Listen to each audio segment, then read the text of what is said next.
Ato ng Sayron ang dugang pang mga balita sa Mindanao. Makabanato si Efren Mamak live sa General Santos City. Efren. Salamat, Sara. Sa Cagayan de Oro City, gireklamo ang pagdagsa sa mga tao sa panimalay sa usa ka kandidato sa syudad.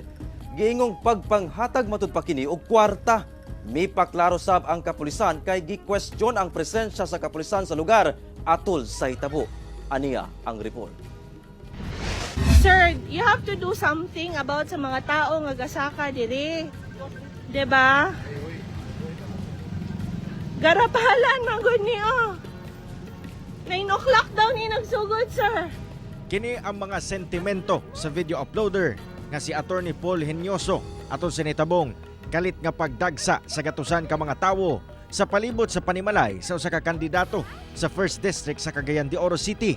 Gani kita sa video ang pipila ka mga tawo nga gabaktas pasulod og pagawas sa panimalay sa mong kandidato. Butang nga matud pa sa uploader na himong rason sa kalit nga pagka-traffic palibot sa mong lugar. Magpasulod mo. Magpasulod mo. Ongoing nga vote buying, magpasulod mo. Kita sab ang presensya sa kapulisan sa lugar, butang nga gipalagan sab sa pipila, human nga wala kuno'y gihimo, bisan pa nga kadudahan kuno ang nagapanghitabo sa kabahin sa Cagayan de Oro City Police Office. Anaa kuno sila sa lugar, isip tubag sa tawag nga ilang nadawat sa pag-abot-abot sa mga tawo sa lugar. Gipasabot sab nila nga limitado lang kuno ang lihok nga ilang nahimo, labi pa nga dili kuno sila pwede makasulod sa pribadong compound nga walay gikuktang papel. Wala sab kuno sila naaktuhan nga konkretong ebidensya nga nagtumbok nga adunay pagpamalit og boto nga nahitabo sa mong lugar. Base sa assessment sa atong station commander, ang presensya dito wala mang giingong ebidensya nga magpakita o nakuha nila nga naay vote buying or naay sa gipasikan sa balaod or gimandato sa balaod nga unsa nga mga ebidensya apan mao kato gi-disperse sila tungod kay dili nakakos naman sila og traffic sa maong area.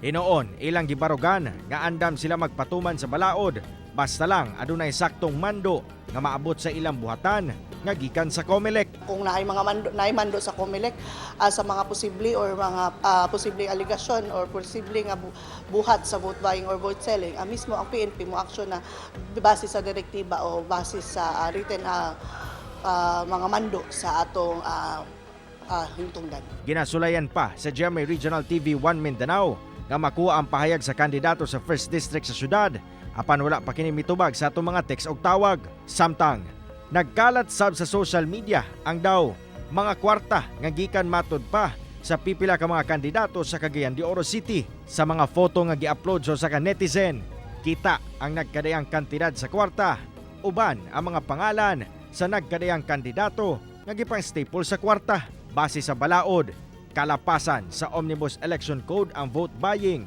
nga pwedeng ikapriso sa nalambigit, ingon man ika-disqualify sa kandidato o partido. Giawhag sa COMELEC ang katawhan nga gilayong i-report kanila kung dunay mamatikdang vote buying o vote selling sa ilang lugar. Kauban si Jaybert Pairat, Cyril Chavez, 1 Mindanao.